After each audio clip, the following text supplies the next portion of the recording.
All right, it's 6:30. I'd like to call the meeting of the September 18, 2024 Planning Board to session. To begin, let's start by rising and doing the Pledge of Allegiance. I pledge allegiance to the flag of the United States of America and to the republic for which it stands, one nation, under God, indivisible, with liberty and justice for all.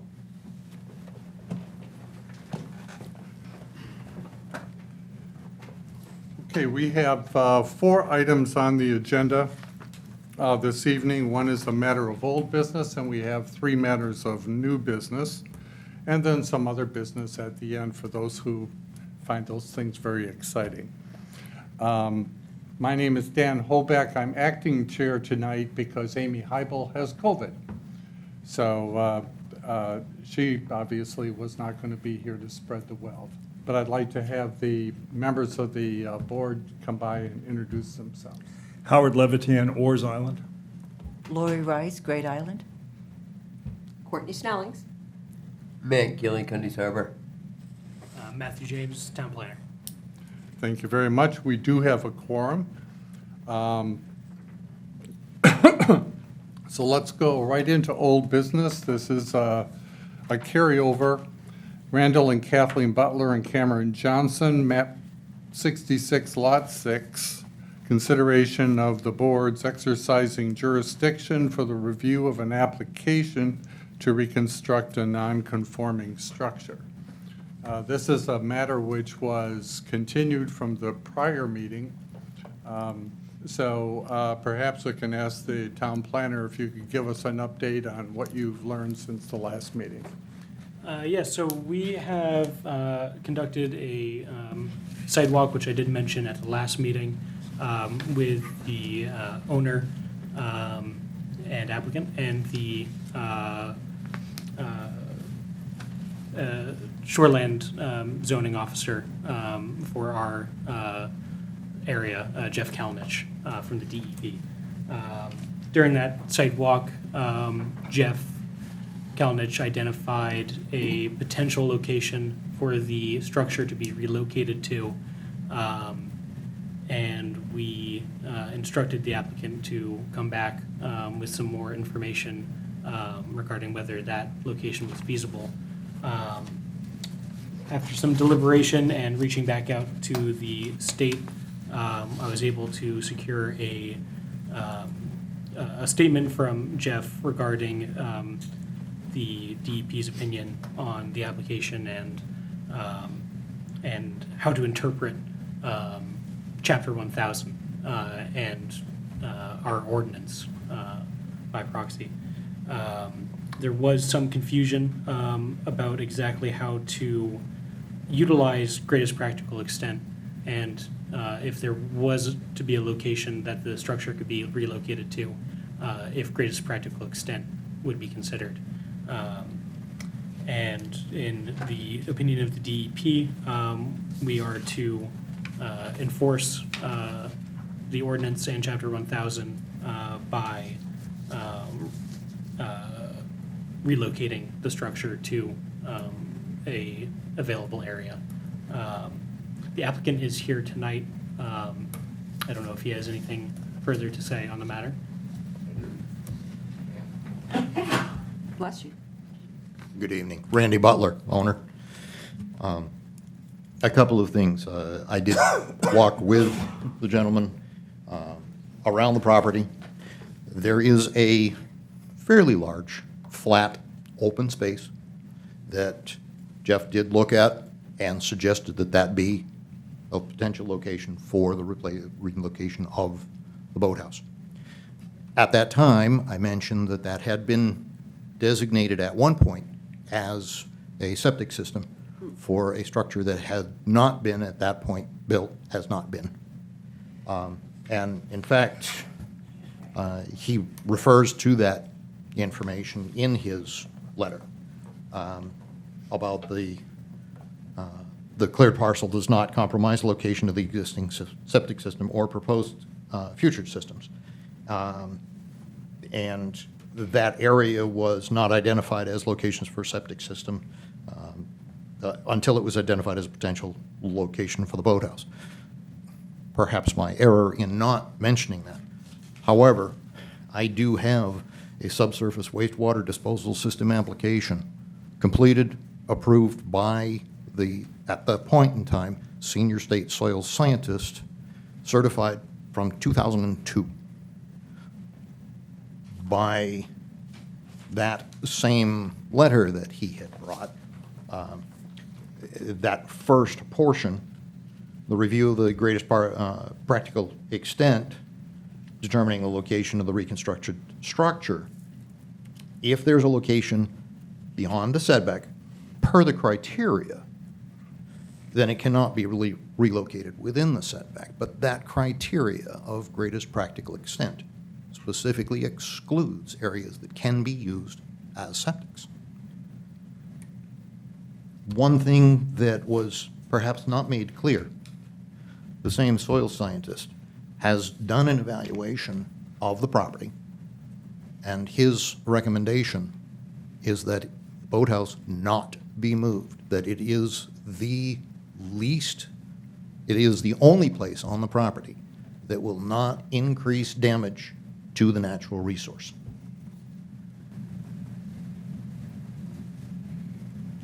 Questions? Members of the board? Kind of creates a quagmire. I have no questions. I mean, I think that's clear from the documents. I think we have to deal with it. There's no good answer that satisfies everybody. Have you submitted that report to the town, the one that you just quoted? The answer is, I believe so. Okay. I do not know if it went through, because I believe it would have gone to Matt. And if it hasn't, I'm afraid I'm still using Spectrum, and I'm not having very much luck with them. I have found things that have not gone. I have found things I have not received for days on end. So it's quite possible that it did not get to you. Be that the case, I will be more than happy. Or he has volunteered that he will make himself available to answer any of your questions or to go through that status. That ring a bell to you, Matt? Not off the top of my head, no. But Maybe I we can't say stop that at this with any point, certainty. Because this is new information we've never heard of before. Yeah, this is, yeah, unfortunately, that is new information to us. Okay. And, unfortunately, I was not at the last meeting, so I didn't hear the discussion, aside from just reading the minutes. The question, there are a couple of questions, one of which is the one of whether the term reasonably, The greatest practical extent. greatest practical extent Yes. actually applies here, or whether it is perhaps not the most artfully written Indeed. set of ordinances we've seen. So the question is whether that applies or Bless you. not. Go ahead, Howard. On that point, well, maybe we ought to finish the public hearing and then get into our own thoughts about this. So, Are there other, Well, I believe, Howard, you brought up the original concern of whether you actually had the right, because of that section of 10322 that says that it must be moved back. Right. There was question whether greatest practical extent came into that. we'll get into it then. And Yeah. according to They- Jeff, it does. The letter that he wrote specifically says it does. Well, I think the issue is that there's one sentence that we highlight in our findings that basically says, if you could relocate it outside the setback area, you have to. Right? And he it is- clarifies It is that. not permissible. It is clear, and it doesn't give us any language about whether or not it's reasonable to do that. So what we had asked the planner to do was to go to either our attorney or the state, and he has, for clarification of that. And I think what the gentleman from the DEP is saying is that we look at it exactly like we said we were going to look at it, but there's no clear, it's not a black and white thing. You have to have a reasonableness standard in there. I think that's what he's saying to us, and I agree with that.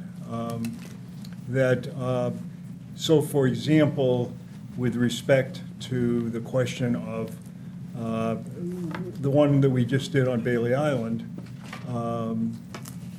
there was no way you could, even though there was plenty of land outside the area, it was not suitable for building another foundation. So you had to add the word reasonableness to that determination because you couldn't build it.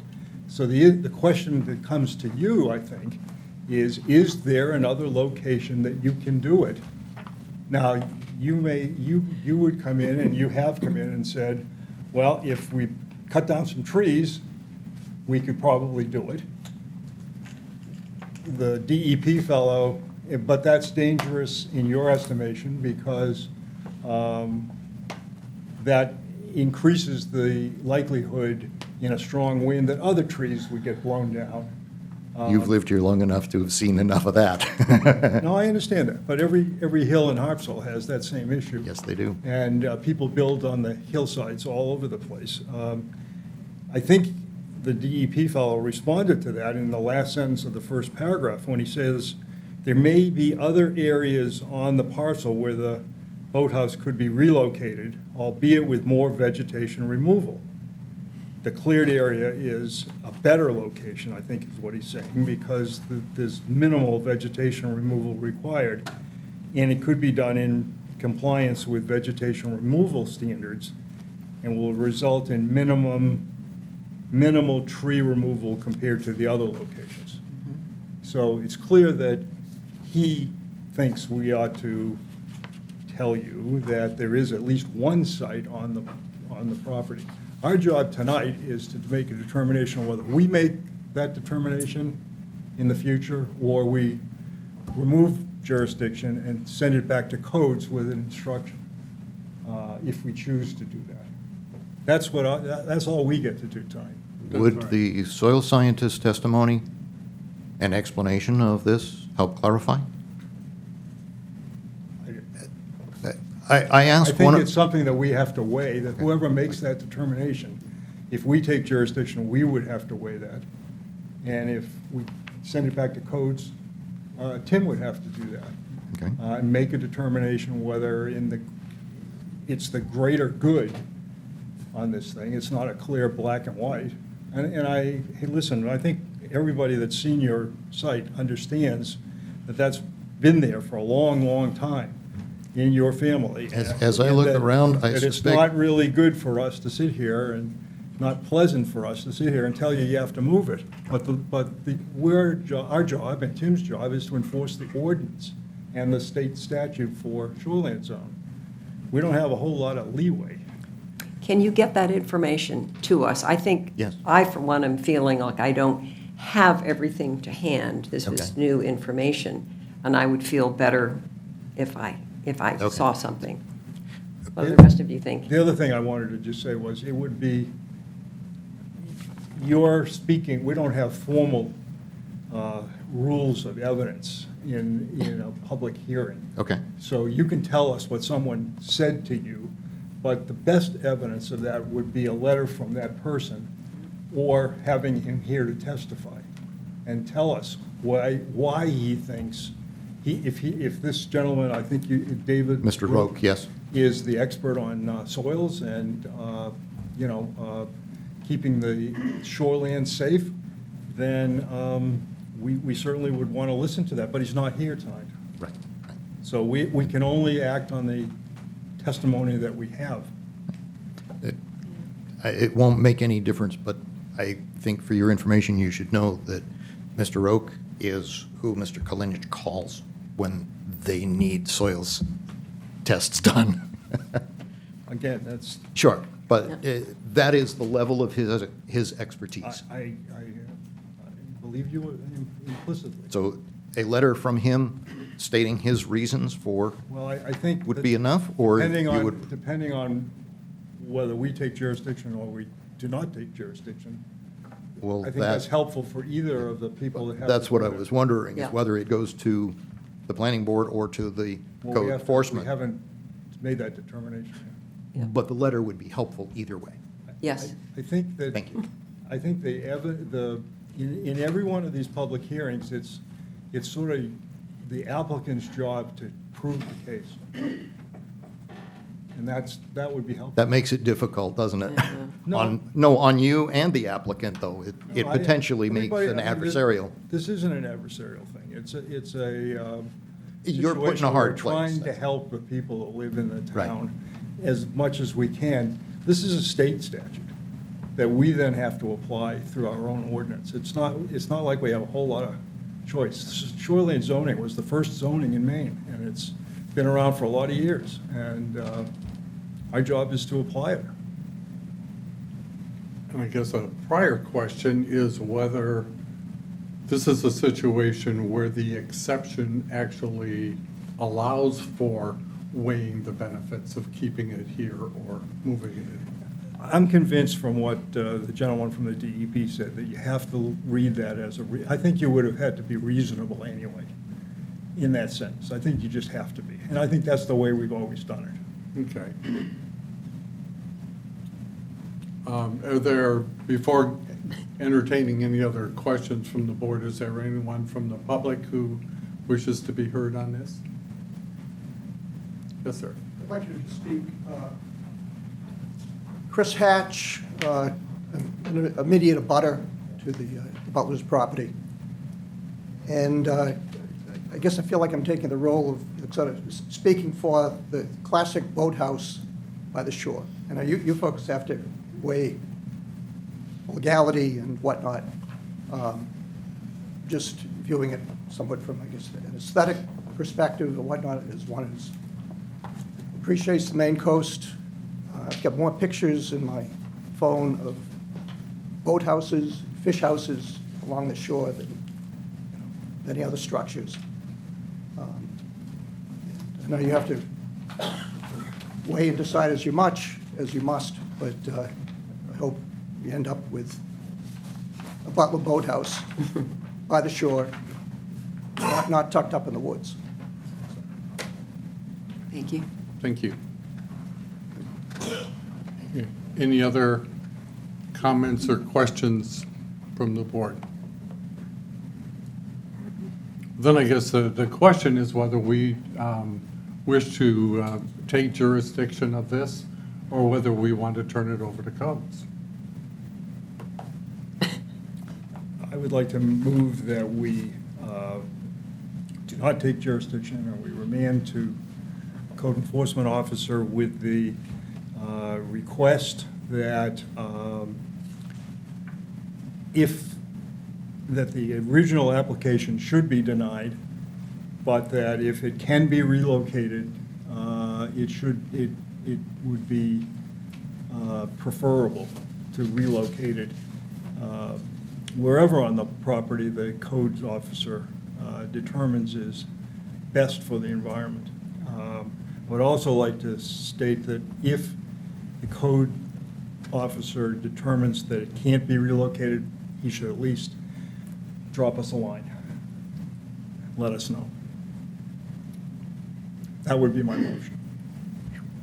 Glad I don't have to repeat it. Oh, I don't know, I can probably repeat it, but if you want. That's why we have it recorded. Is there support for that motion? Second? Second. Any discussion? All in favor? Matt? Hang on. Uh-oh. I kind of have to agree with what Mr. Hatch was saying. Like, as somebody who has lived in Cundy's Harbor, there's other factors at play here. That boathouse has been there for generations. That boathouse has been a navigational landmark for commercial fishermen in the fog for generations coming into Ridley Cove and stuff like that. And I think like the gentleman from the DEP said, that it's on a case-by-case basis, and I think we have to take the word reasonable into account here, and I don't think, based on the letter we have from Mr. Rourke here, or who is this from that I recently spoke with?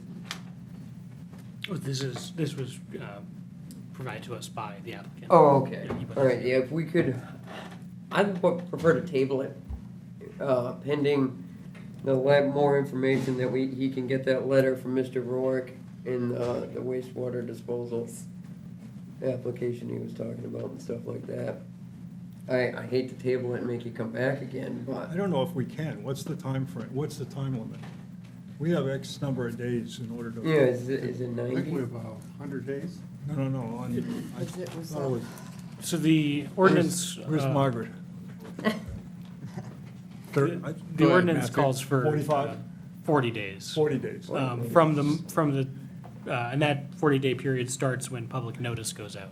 Right, so Um, we've already tabled this once. Yeah, Right, and in the future, I don't know if or if the board is able to table these types of applications, because that will effectively automatically hit that 40-day period.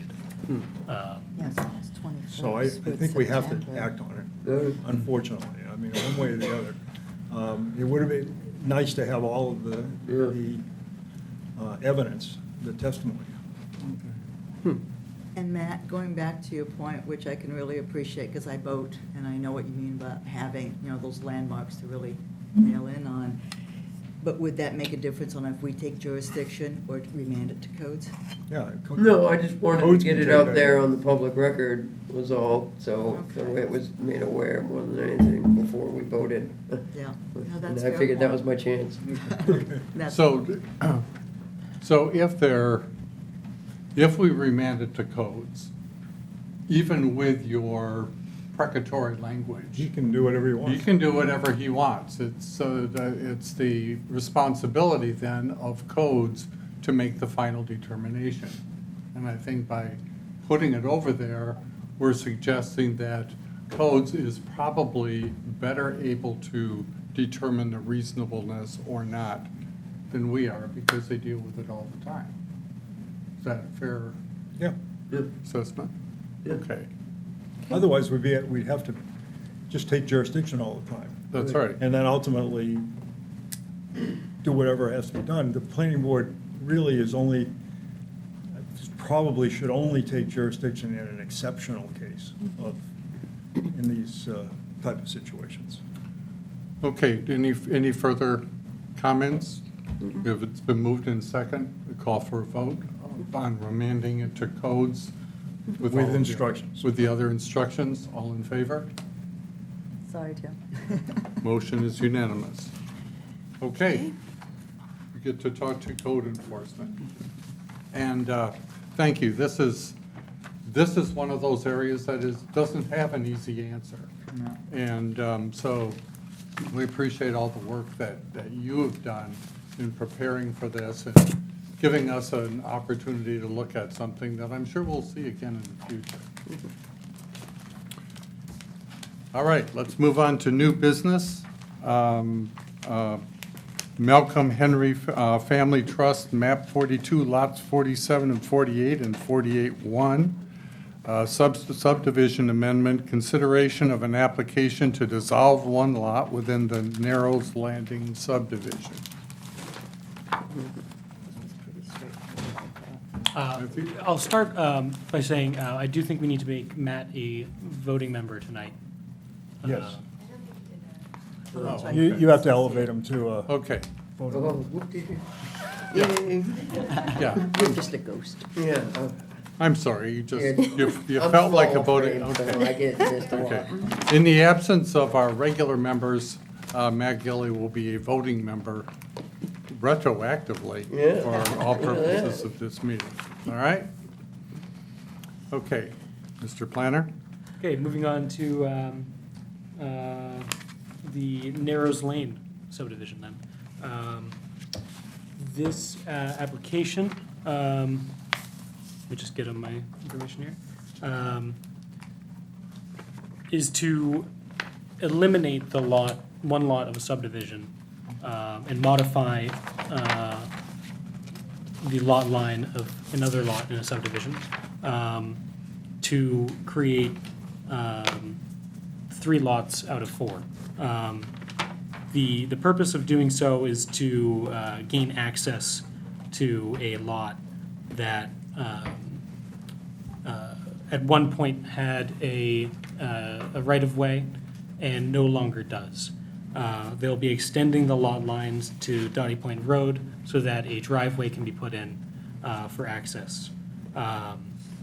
The 3 lots that are a result of this contain the previous subdivided lots from the Narrows Lane subdivision. And that portion of the lot is under the planning board's review. So Lot B will be displayed on the plan, but Lot B is not under direct review by the board, and it is not required to follow the same standards as the subdivided lots. And that is also true for the existing portion of Lot A that was not part of the subdivided lots, and the existing portion of Lot C that was not part of the subdivided lots. It's a bit of a confusing one, which we have learned through the sidewalk and following questions, but I think, are the applicants here today for this one? Yes. So they might have some more to say about this than I'm able to. Or not? If you'd like to. My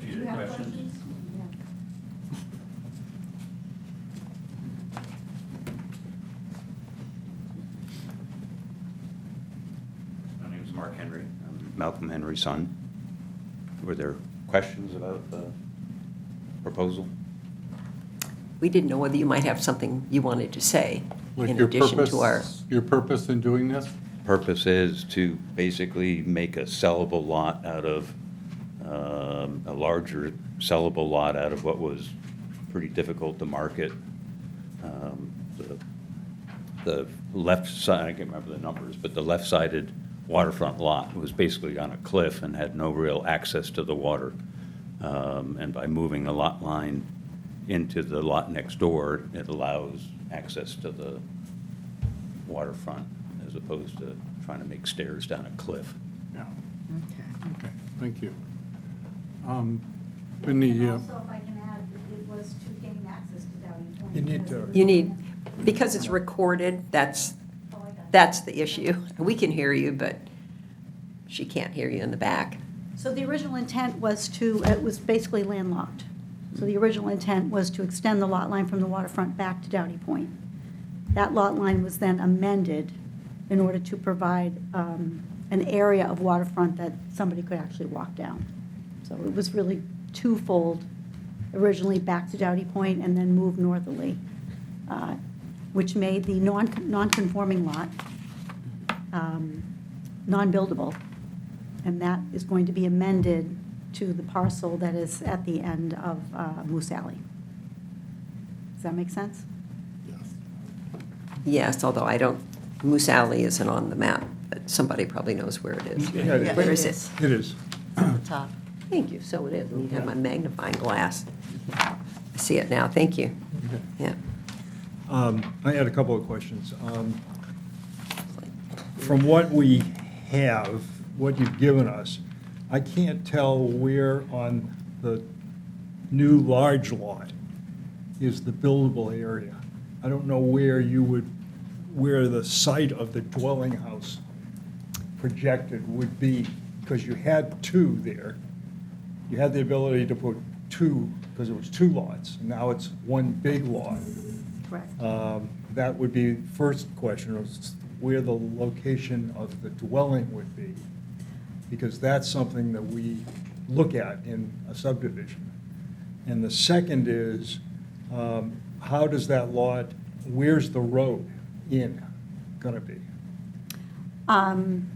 off of. Well, we're not building on it. You're not building on it. No. Someone else will. Someone else is, and that individual has come to the town and met with the building department, and apparently, are you the building department? It was either Margaret or myself. Okay. I know this has been up for discussion a number of times. Okay. They told us they identified, had a soils person out there, identified a building site, a septic area, and the driveway will go out to Doughty Point. And they've, I mean, we don't have insight into this individual's. process. Right. Oh, but, okay. I you know, understand. You're just selling the lot. We're selling the lot, so his interest, he did his due diligence and is satisfied with what the soils expert and the building department here told him. Okay. I have a rough idea, but I couldn't swear to it. So we just look at the lot combinations. Not necessarily. I mean, that's, Yeah. I'll ask the planner that question. There are submission requirements for a lot line amendment in our ordinance. And there's, I don't know, 8, 10, 12 requirements. We got a pretty bare bones application. We really never even walked on this land because we didn't know exactly where it was when we went to the sidewalk. But I can't, are we required to, I mean, we have to look at making finding of facts that the approval standards are met. And one of those approval standards involves where the houses are gonna be, and the other is the traffic patterns. They're both in the approval standards in one place or another. I think we have, those are the two major ones that I thought had any applicability to the application. Yeah, because you're right, they would have to show where the billable lots are. Yeah, and the driveway. And I realize that that's not something that you may have knowledge of, but somebody has that's gonna buy this lot. They need subdivision approval before you can sell it to them, I assume. Correct. Do we have an idea where the road would be? I guess what I was saying, Matt, is I don't know if this application is complete. My understanding is that because the portion of the lot that would be, that has frontage on Doughty Point is not part of the subdivision, that is not required to be shown on the map. So the subdivision itself ends where the previous lot line ends, midway through Lot C. Well, that's the other thing we don't have, is we don't have the subdivision map. We don't have the original subdivision filing, which would have told us that. I don't know where the subdivision is. It has to, if it doesn't touch Doughty Road, then how do we have jurisdiction over Can, a lot combination? I thought the road was going to be where the two lots come together because the border is there Which now. two lots? No, that's- By which name, or which, I would say Well, they're Lot marked- B and Lot C. Okay, well, so that is part of the original subdivision, or it isn't? B and C. So if you look at the tax map reduction that was provided as part of the application, you can see that there are circled numbers on lot 48 and 47 as 1 and 2. Those were the original two lots in the subdivision, and those continue down south of Narrows Lane, below So the new that, lot so C. 47 and 48-1 are, which are being combined, basically, and a part of 47 is going to a different subdivision. No, a part of lot 48 is going to lot 47, and a portion of lot 48-1 is going to lot 47. Okay.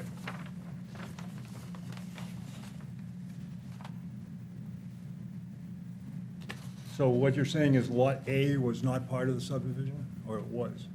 Lot A, only, so Lot A was not part of the subdivision. Lot 48, which you can see on the tax map reduction, was part of the subdivision.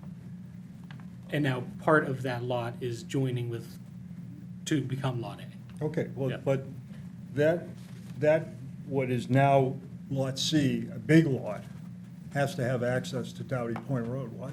Yes, That's, and- that's part of the subdivision that we're talking about, Lot C. Lot 48-1 was never part of the subdivision. And the description of the access is in general note, in the general notes of the Owen Haskell Inc. site plan.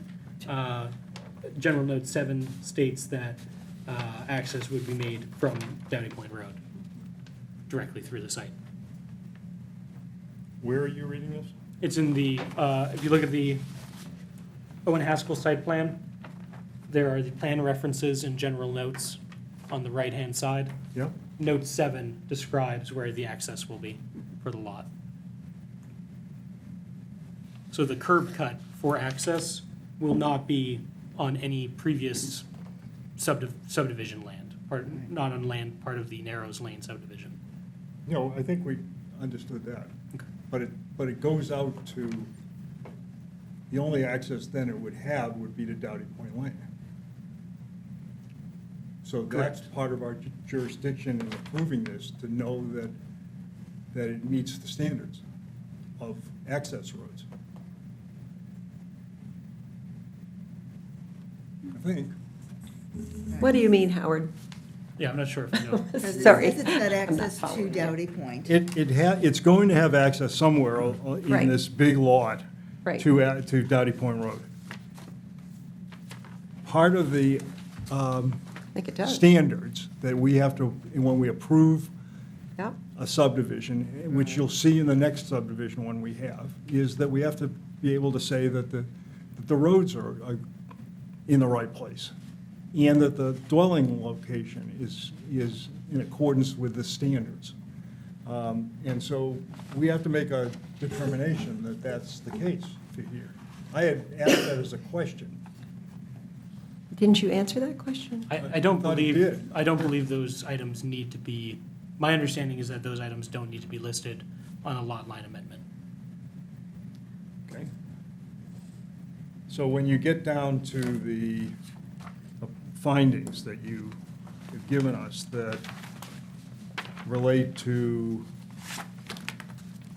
9.1.5, 9.15, which is, that's the standard in question. You haven't listed that?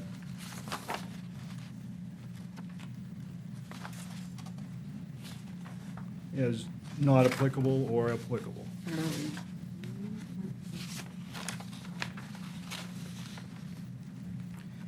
State in the factors subject to both statutory review standards and local standards, which we have to make findings on. Local standard 9.15, which deals with traffic and roads and stuff like that, is a finding that we have to make, which I think is applicable to that. All right, well, it does say it has access to Dowdy Point Road, which is Yeah, it here. does- it has So access. that. The Isn't it? building envelope I can It's understand. clear, yeah. Right. But normally, if we were looking at a subdivision approval, we would see the access roads, and they would be delineated. On the one we have later on tonight, it's delineated Yeah. clearly. And same thing about the buildable site.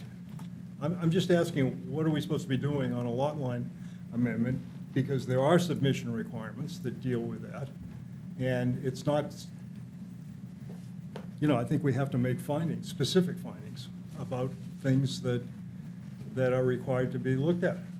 I don't know the answer. I'm asking. I don't know the answer beyond what I've said already. Okay. The building envelope is listed in terms of setbacks, and there is a note describing that the access will be from Dowdy Point Road. There is no specific location stated for the access point or for the building itself, though. And that is, Could I ask the a case. question? Is that not part of the building permit? Are those things not required to obtain the building permit? the location of the building. The location of the building is part of that, but if when we approve a subdivision, the soils testing is done ahead of time. And there is a recommendation as to where the buildable areas are on each lot. Right. And then we ultimately approve that. And then when you go for your building permit, it's already been approved where it can be. It just has to, the building inspector is, the code enforcement officer is going to review all that material. And all that material gets filed in the town with the subdivision map approval. That's what the process is. I'm not suggesting that this is a big deal, because this is just a lot line amendment. What I am suggesting is that I think we should, in the future, we want to make certain that the applications that deal with subdivisions, even if they're just lot line ones, I pulled out the amendment for, the last amendment we did prior to this was Cohog Farms. And that wasn't even a lot line amendment, that was where the wetlands had been mapped. And we spent an inordinate amount of time in findings and materials that had been received and submissions in order to make those determinations. And I think that this is no different than that. I think we ought to be the same with everybody when So- we do these things. This is the format that has been used for other comparable Yeah. lot line amendments. If you go to 8.3.2, there's a table, final submission plan application. Right. We've got it That right here. lists everything required to be put on an application for a lot line amendment. I believe that this site plan does indeed have everything listed on that, in that table. Well, right. Can I add something? I will say that he indicated that the building envelope was still within the original Lot 2 from the original subdivision, which was approved at one point. The reason that acreage is being amended is simply because they've lost the ability to use Narrows Lane. So that additional acreage is purely to get the driveway out. His intention, he tells us, is to build on that original Lot 2, within the framework and setbacks of that original Lot 2. As So close to the water as possible. he's actually not going, I don't think, as close as he can, but It's more about I think the view than proximity. up and back. So my point being, this lot made it through the planning board based on, I guess, an estimated building envelope. He tells us that it's his intention to use that. The additional acreage is purely for access. Maybe that helps. Okay, well, I think the town planner, in talking in terms of what the requirements are, that may be an oversight someplace in terms of what is required.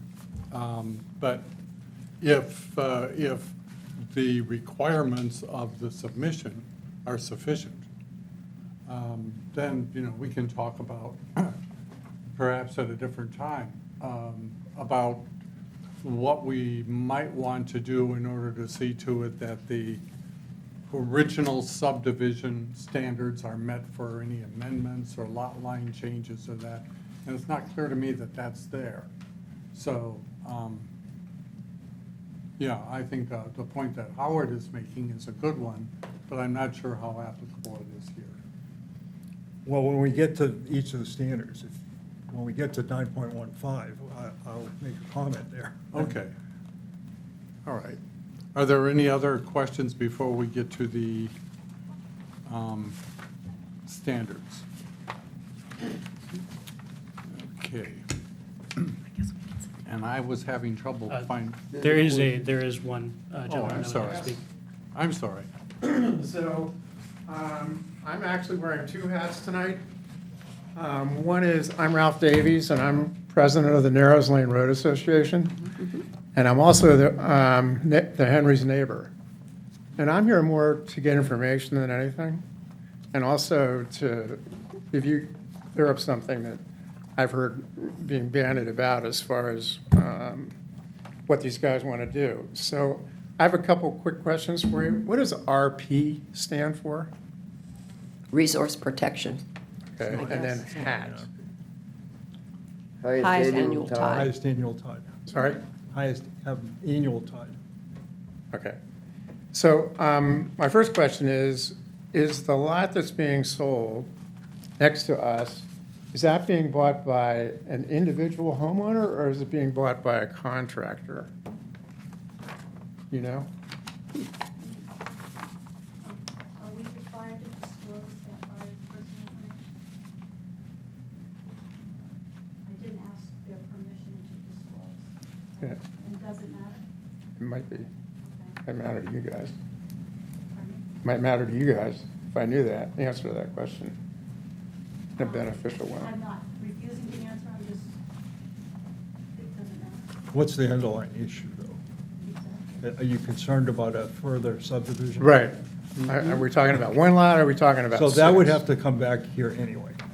Okay, And that would require a much more detailed, that would be a minor subdivision, and would require, if you stay along for the last one we're gonna have tonight, that's a 17 pages worth of findings. okay. And then, I'm just curious, with the configuration that they want, and by the way, we don't have a serious problem with it, just to set the record straight. But with the reconfiguration that they're looking for, how many houses can actually be built on that without them having to come back to you again? On the lot next to us, is going from 2.25 to 6.25 acres. If you're asking how many can be built before it has to come back to the planning board, it would, I believe, be one, Okay, because that would trigger another subdivision. okay. And then my next question is, on this map that we have, there's a stipulation that says 250 shoreline zone, and there's a line there that abuts our property on Narrows Lane. Does that mean that any house that would be built has to be built on the other side of the 250? Or what exactly does that mean? The zone for that area is shoreline residential. And there are requirements about the shoreline zoning, residential zoning, that require certain number of, certain things, setbacks. One of which is that nothing can be built, no house can be built in the 75-foot zone, which is the first 75 feet. After that, you could have one house. The issue that I had with that question was there theoretically are two dwelling sites on parcel B now, because one was on another lot in the original subdivision, and one, it was on the Dowdy Point Road side of the lot, of what is now one big lot. So theoretically, there are two building sites that have been approved, but I don't, and there's much more land. Yep. There's more land than is required for, it's one house per 80,000 square feet. So, there's more land now than that. So theoretically, it could be re-subdivided, but that's not before us, so. Okay. I'm just trying to understand the lot next to us, which is lot number 47, I think. How close can a house be built to our property line?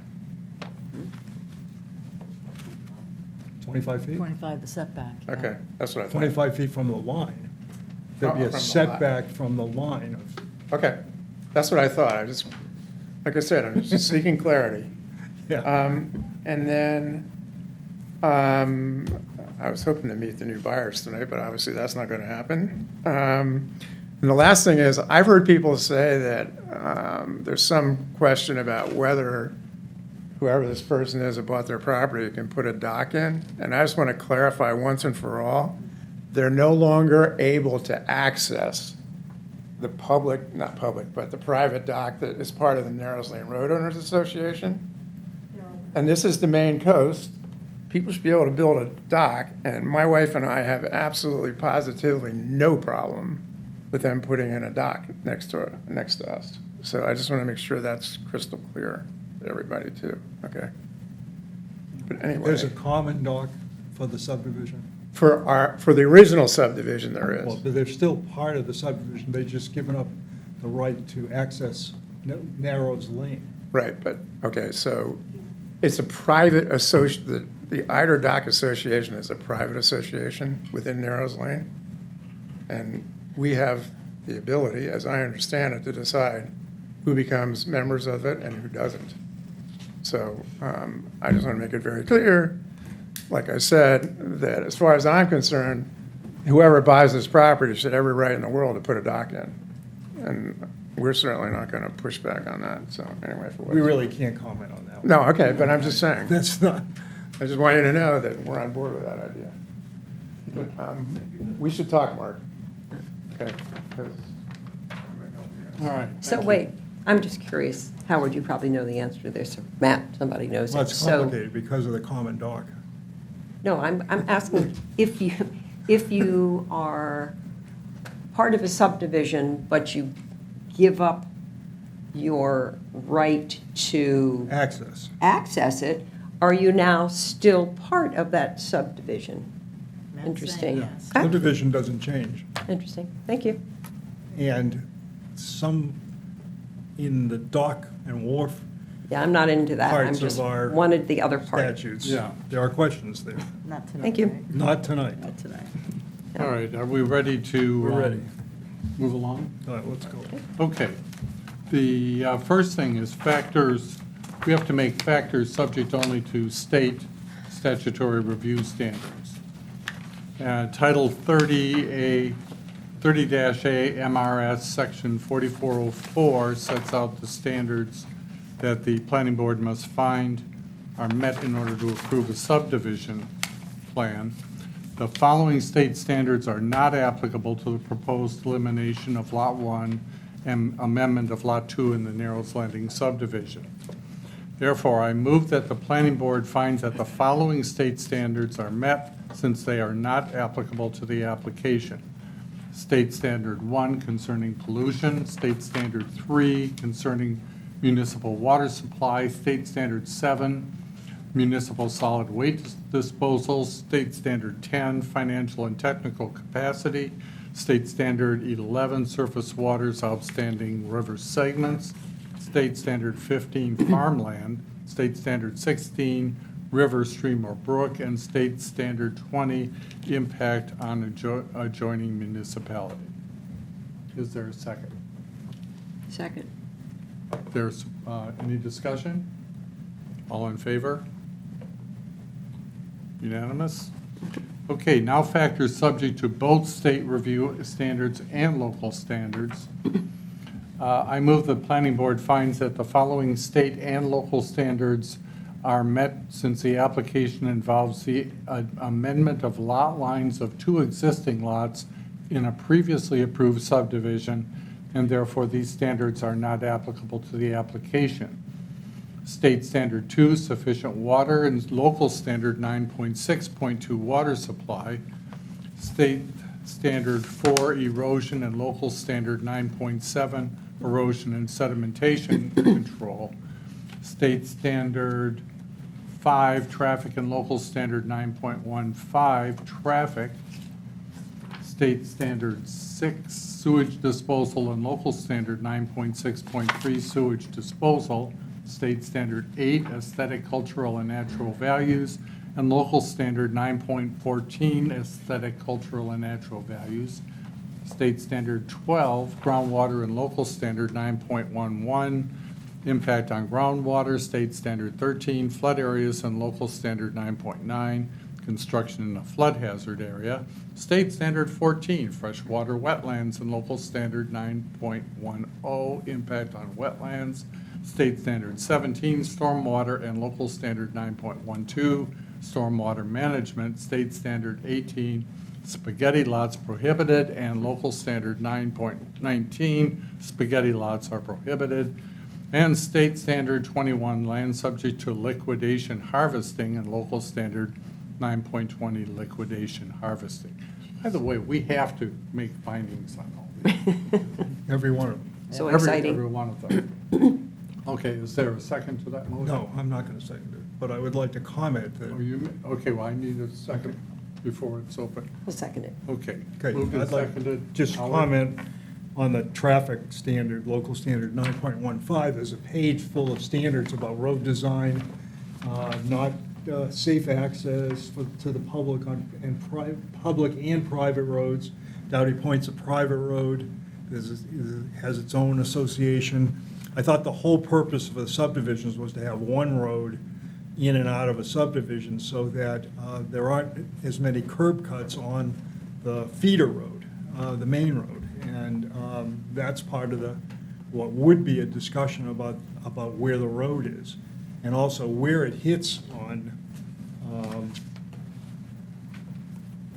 that Lot C as compared to where other curb cuts are on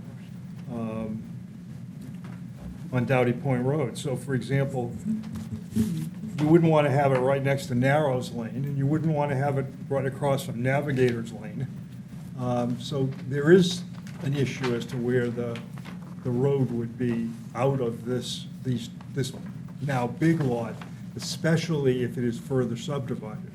I Yeah. guess I'm not as concerned about it now with one big lot, but I would be if we had to do a minor subdivision approval for Yeah, that. of And that that. I- But someone's going to come back to us, we're assuming the builder of the house Well, and submit they're the gonna come to- application, right? They're just gonna they're gonna file for a building permit, and But the it's gonna road show would up be there. part of that, correct? They Right, would but have we- to say where the road is and how it affects the traffic.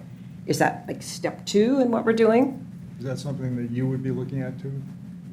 Yeah, so it's gonna get covered.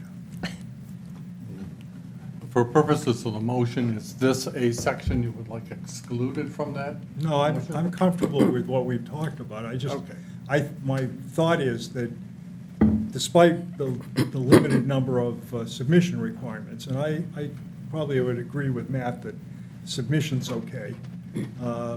We normally put a statement in the subdivision stuff about submission requirements having been met, so we know it's a complete application. And we normally, I think, would see the original subdivision. If you look at the minor amendment that we have later on, you'll see we have all of the maps historically, the original site plan, Many. 1.0, 2.03, on, and that's important, because then you can go through the history. So it would have been helpful for this one as well, but I'm comfortable voting on it. Okay. Any other discussion? All in favor? It is unanimous. The local standards under section 9 are relevant to the Narrows Landing application. I move that the planning board finds that the standards under local standard 9.1 are met based on the following finding. The merger of tax map 42 lot 47 with portions of lot 48 and 48-1. The merger of a portion of tax map 42 lot 48 with tax map 43 lot 1, and the division of a portion of tax map 42 lot 48-1 will create 3 larger lots from 4 smaller lots. The merged lots meet the dimensional standards for a lot in the subdivision, and the division lot meets the dimensional standards for a lot. I think that's it on that one. Oh. Yeah, okay. Is there a second? Second. Any discussion? All in favor? Unanimous? Local standards not applicable to the application. I move that the planning board finds that the following standards of section 9 of the town subdivision ordinance are not applicable to the Narrows Landing application. 9.4.3 flexible lot size subdivisions, 9.18 workforce housing, 9.2 municipal services, 9.3 preservation of the landscape, 9.4 lots, 9.5 land not suitable for development, 9.6 required improvements, 9.8 utilities, 9.13 offshore islands, 9.16 homeowners/landowners association, and 9.17 community docks. Do a second? I would like to second. Okay. But I also like to comment, this is where the section, the approval standards under 9.4 would be applicable. 9.4 is all of the various standards that relate to determination that the lot is acceptable in the subdivision, including where the location of the dwelling is going to be. So that would be the other one that I would like to have seen more information about. But Okay. I'm comfortable. I'm sure there's at least 2 sites that they can locate that new house. Yeah. So are all the lots part of the approved subdivision, or some of them are not part of the subdivision, correct? Are all the lots we're looking at part of the subdivision, or a couple of them? No, so that's why 9.1.6, since the lots are part of an approved subdivision, but they all aren't. Do we care? I mean, that's listed there. Again, asking the question. I think our concern is the lot that is being combined. That's really what's happening here. Okay. There is some land coming into the into that lot, but there is also a lot line in the middle being extinguished and 2 lots become 1. I think and those are both in the subdivision, so I think that's our real concern, not where the other land is coming from. Okay. Other questions? All in favor? It is unanimous. Okay. Now, there are factors subject to only standards. There are no elements of the amended plan that are subject only to local standards of approval. So for the approval of the application, conclusions of law. I move that in light of these facts, with consideration to the supporting documentation in the record, and that the planning board reaches the following conclusions. 1, the planning board finds that the applicants Mark Henry, the Malcolm C. Henry Family Trust, and Constance F. Henry have met the standards of the Town of Harpswell subdivision ordinance. The planning board approves the application to amend the previously approved subdivision plan for the Narrows Landing subdivision to dissolve Lot 1 of the Narrows Landing subdivision by merging tax map 42 Lot 47 with portions of Lot 48 and 48-1, and by merging a portion of tax map 42 Lot 48 with tax map 43 Lot 1, subject to the following conditions of approval. 1, the approval is not final until such time as the final plan has been signed by the planning board. 2, the approval is based on the revised plans of Lot 1 and 2, the third amendment to the Narrows Landing subdivision prepared by O. and Haskell, Inc., dated August 27, 2024, and on all submissions and information provided by the applicant at final approval, whether referenced in any findings or conditions of approval. 3, this approval is dependent upon and limited to the proposal and plan contained in the application and supporting documents submitted and affirmed to by the applicant. Any variation from the plan, proposals, and supporting documents except de minimis changes as determined by the town planner that do not affect approval standards is subject to review and approval of the planning board prior to implementation. Is there a second? Seconded by Howard. Any discussion? All in favor? Passed unanimously. Okay. We are through. And you've given us an opportunity to talk about the kinds of things that we are seeing more frequently. And you know, we're always in the process of taking a look at what our ordinances look like and making sure that they mesh together.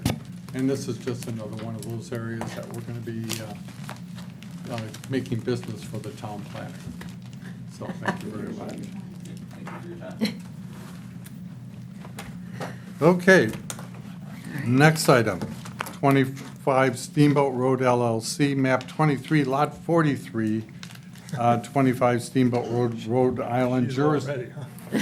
Jurisdictional review, consideration of the board's exercising jurisdiction for the review of an application to reconstruct a non-conforming structure. Right? Start with the planner and then get to you, okay? So this application, they'll be removing a non-conforming single-family home and 4 non-conforming sheds, and replacing those structures with a single-family home that is more centrally located on the lot. The single-family home will continue to be non-conforming in regards to the side property line boundaries, but will be less non-conforming than the current structures on the property. Okay, do you want- I'd like to state for the record that I just learned what a spaghetti lot was. And I think I Would you have. identify yourself, please? Oh, sorry, Jennifer Thomas. I am the applicant. I think I have one here. I think it's twice as long as it is wide. Is that a spaghetti lot? I think that's what Yep, this is. it's pretty skinny. So, yeah, the non-conforming lot, the structures have been there for a very long time. And we've tried our best to create a plan that fits within the standards, so as conforming as possible on the upper side of the lot. That's what I got for you. And I'll address one other thing that isn't listed here, but the proposed septic design for this property shows that the disposal field is located on a neighboring parcel, which is also owned by the applicant, I believe. And the septic field will require an easement, and that will have to be committed to the registry of deeds prior to any sort of construction activity taking place on the property in question here in the application. So that will be something handled as part of the building permit process for the structures if this is approved. Yeah, I was wondering about that because Mr. Robbins, I believe, said that one of the lots was owned by Bailey Island Trust and the other one is Steamboat Lane LLC. And I was thinking, It's complicated. Yeah, I figured But it it's all was. the same people. Okay. Yeah. Mhm.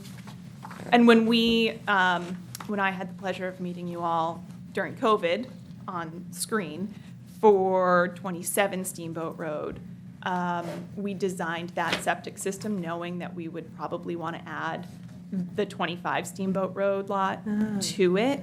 And so Steve has helped me to, if you add an aerator, we'll have enough space for both of them.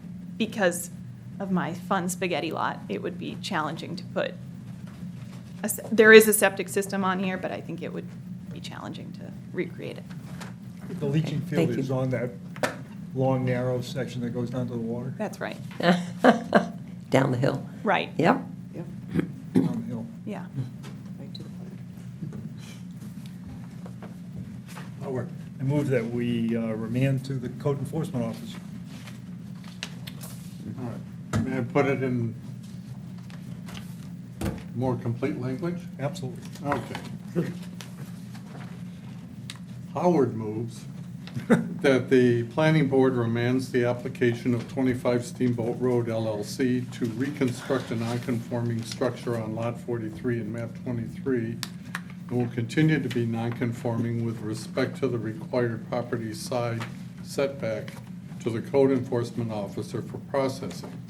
If the proposed reconstruction deviates substantially from this proposal, the town planner shall require that the revised proposal be re-reviewed by the planning board to determine if the board wants to take jurisdiction for review of this application.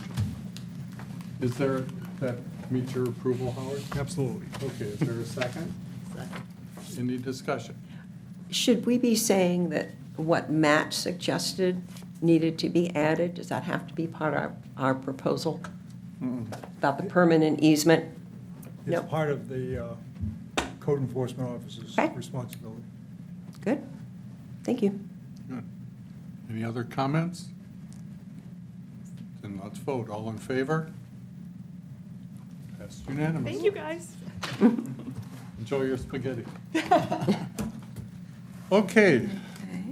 Final application, Janet Purnell and William Swanson, map 48, lot 8, 12 Meditation Lane subdivision amendment. Consideration of an amendment to create a new lot within the plan of lots 2 for Ronald E. Barber Meditation Lane subdivision. Okay. So this application will be splitting the existing property in two along the boundary of an existing stone wall. The right-of-way will be also amended to provide enough buildable space on the lot so that it meets all the standards. All right.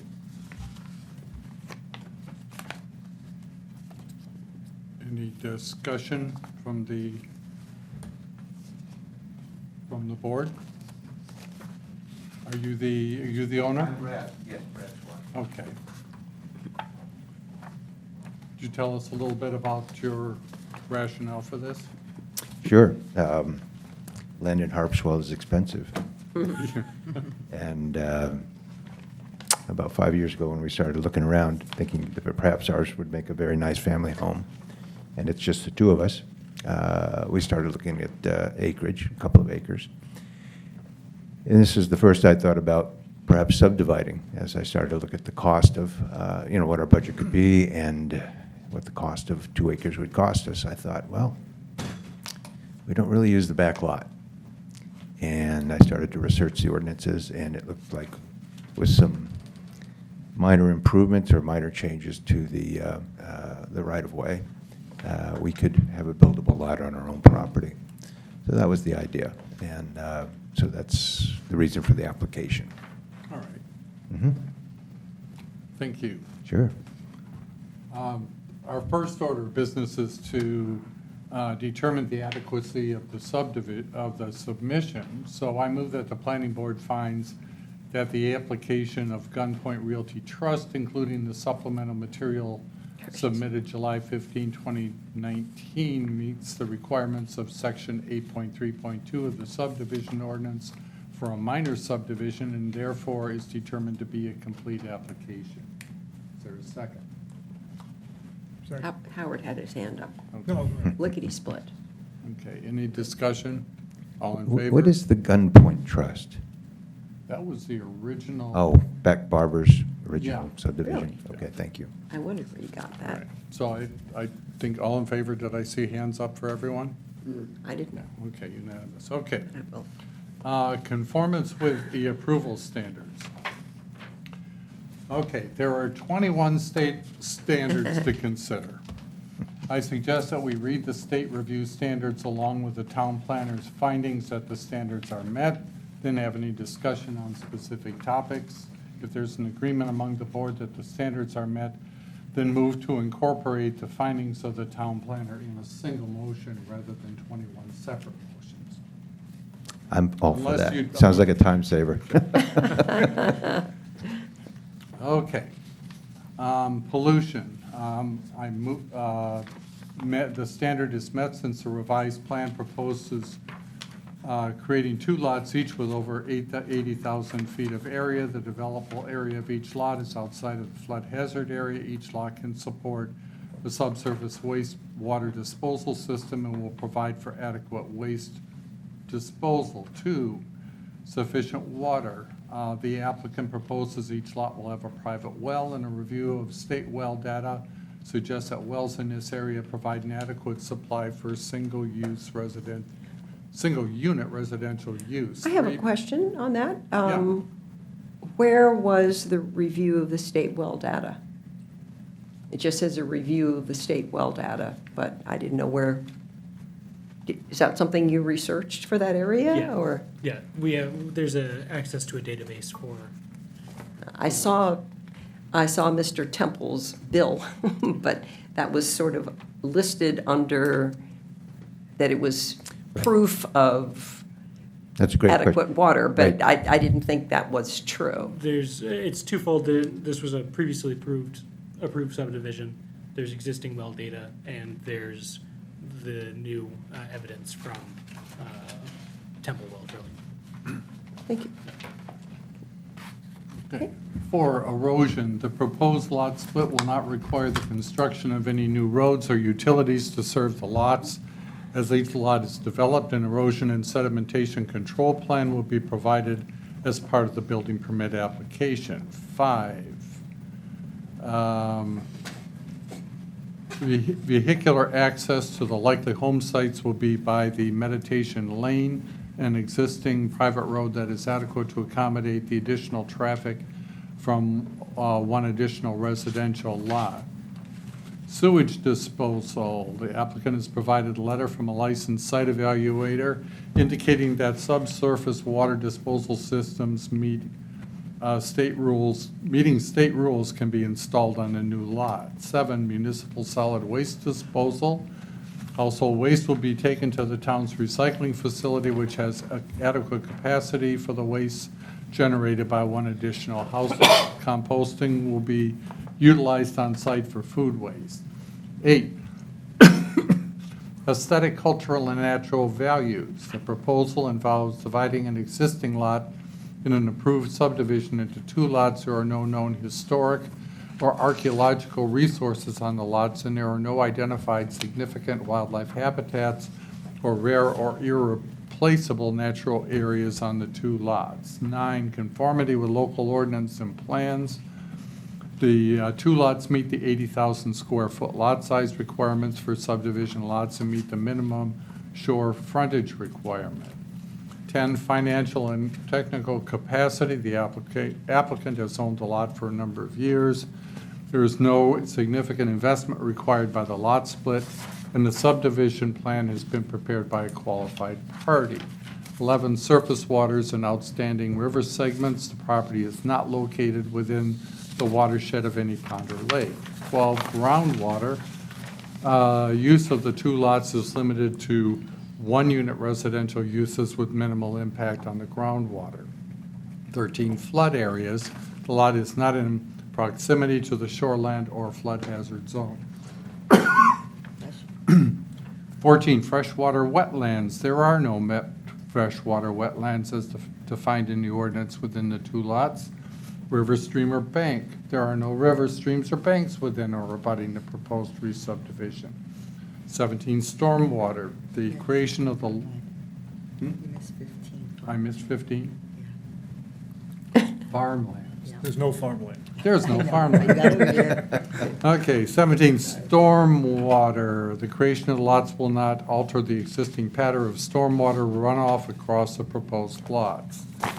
18, spaghetti lots prohibited. The lots do not have shore frontage. 19, lake phosphorus concentration. The subdivision is not in a watershed of a great pond. 20, impact on local municipality. The subdivision is located entirely within the town of Harpswell. 21, land subject to liquidation harvesting. The timber on the parcel has not been recently harvested. Therefore, I move that the planning board finds that the state standards under Title 30-A MRS Section 4404 are met, incorporating by reference the recommended findings of the town planner. Is there a second? Seconded. Any discussion? All in favor? Unanimous. Local standards not applicable to the application. I move that the planning board finds that the following standards of Section 9 are not applicable to the application. 9.4.3, flexible lot size subdivision. 9.13, offshore islands. 9.18, working housing. Is there a second? I'll second. Second. Discussion? All in favor? Move along here. Unanimous. Local standards that are applicable to the application. There are a number of local standards in Section 9. I suggest that we discuss the individual local standards along with the town planner's finding that the standards are met, then have any discussion on the specific topics. If there's agreement among the board that the standards are met, then move to incorporate the findings of the town planner, again, into a single motion. So, conformance. The proposed lots in the subdivision must conform to the applicable requirements of the shoreline zoning ordinance, basic land use ordinance. There does not appear to be anything in either ordinance that is not met by the proposed subdivision. 9.2 municipal services. The one additional home that could be built in the subdivision as a result of the lot split will create an incremental impact on municipal services, but those impacts will not be unreasonable. Because access will be provided by existing roads, there will be minimum potential impacts on the fire department. Solid waste will go to the recycling facility. The potential impact on the school system will be limited. 9.3, preservation of the landscape. Subdivision is designed to utilize the existing private roads for access to the site, minimizing soil disturbance. 9.4, lots. The ordinance requires that each lot have an area of at least 80,000 square feet and requires that each lot have minimum road frontage of 150 feet. Each lot meets this requirement. The ordinance requires shorefront lots have a minimum of 150 feet of shore frontage. Neither lot is a shorefront lot. 9.5, lands not suitable for development. The two lots meet the minimum size even with the deduction of the tote road right-of-way. 9.6, required improvements. The subdivision plan shows that pins will be placed by the surveyor in accordance with these requirements. The pins meet the definition of a permanent marker in the definition addendum. 9.6.2, water supply. Water supply for each lot will be provided by an individual private well. The application contains evidence that wells in the surrounding area provide adequate water supply. 9.6.3, sewage disposal. Sewage disposal will be provided by a subsurface wastewater disposal system on each lot. 9.6.4, fire protection. Access will be via existing private roads. The addition of one home will not impact fire protection water supply needs. 9.7, erosion and sedimentation control. The lot split by itself will not create the potential for erosion and sedimentation. 9.8, utilities. There are existing utilities on Meditation Lane. These will provide service to the two lots. 9.9, construction in flood hazard areas. There's no development proposed in a flood hazard area. 9.10, impact on wetlands. The division of lot 4 into 2 lots will not impact any freshwater wetlands. 9.11, impact on groundwater. The use of the 2 lots as proposed will have minimal impact on groundwater. Suitable septic soils have been identified. 9.12, stormwater management. The creation of the lots will not alter the existing pattern of stormwater runoff across the proposed lot. If development occurs, provisions for maintaining runoff under the driveways to the home sites will be necessary and will need to be addressed when building permits are issued. 9.14, aesthetic, cultural, and natural values. The proposed involves dividing an existing lot into 2 lots. There are no known historical or archaeological resources on the lots and no identified significant wildlife habitats or rare or irreplaceable natural areas on the 2 lots. 9.15, traffic. Vehicular access to the likely home sites will be by Meditation Lane, an existing private road that is adequate. 9.16, homeowners/landowners associations.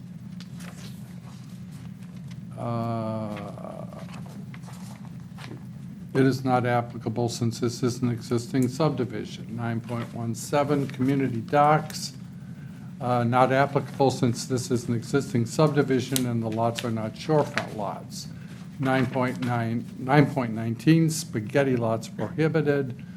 Standard is met because the lots are not shorefront lots. 920.20 liquidation harvesting. The parcel is currently wooded. There has been no liquidation harvesting on the proposed lots in the recent past. I move that the planning board finds that the local standards under section 9 are met, incorporating by reference the recommended findings of the town planner. Is there a second? Second. I'll take this one. Give it to Matt. I want to be part of it too. Any discussion? All in favor? It is unanimous. One of the most complete applications I have seen since I've been Yeah, on the very planning good. board. It All was those wonderful. maps and everything, it was amazing. We had to do the conclusions of law, though. Yeah, but, we Well, can thank- say thank you, something Courtney. nice. I Oh. took a lot of time and had a lot of fun with it. I just can't believe it's a minimal subdivision. The larger ones must be a lot of fun. Takes You a had lot. fun? They're a delight for everyone.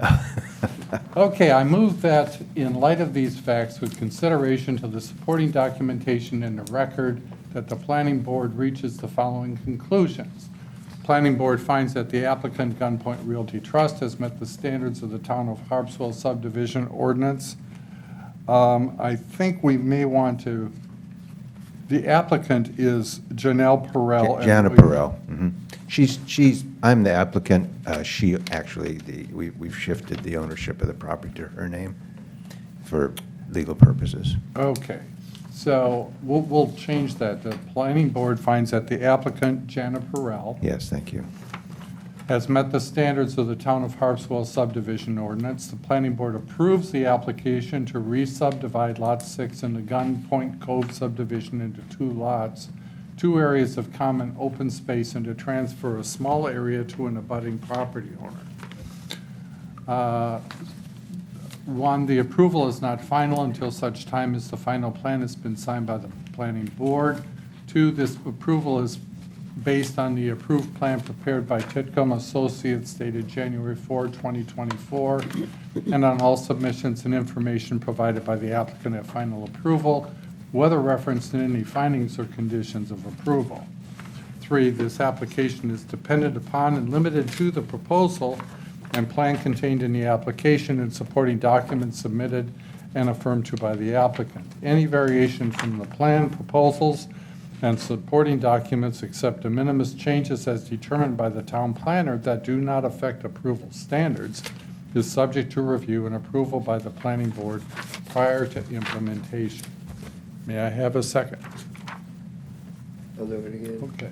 Just before you take a vote, I think that Gunpoint may have been I think a that was- typo. I think that it was- relates to a different area of Harpswell. I So I think think so, we too. should just make sure that wherever in the submissions, findings, and everything that we're incorporating, that it's The the Gunpoint is- owner, not the. That the owner, Jana Perrell, is the person It's got points referenced. at a whole Thank you. area Gunpoint's off way of, down, yeah. Yeah, you know. okay. Okay, any further discussion? All in favor? It's unanimous. Thank you. I will bring 3 copies of the plan for signing. I don't have those tonight, but Yeah, they'll let, Margaret will let us. Margaret will let us to know. sign them. okay, beautiful. So one of your kids, is that what you're trying to make the back lot available? No, Oh. no. We're not far from the school.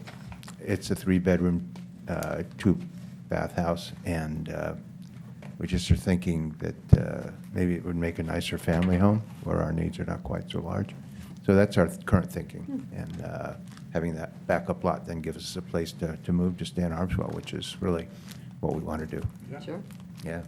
Hey, thank you all very much. I really appreciate the time and effort to review the application. It was quite an effort to put it together.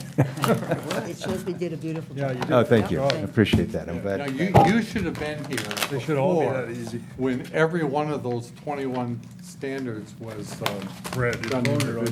before I'm we so glad incorporated we by could reference. avoid that. Yeah. Yeah, It's so- pretty Good. rough the way. Get it us all was. home for dinner a little early tonight, right? Yeah, there you go. All right, you're Thank welcome. you.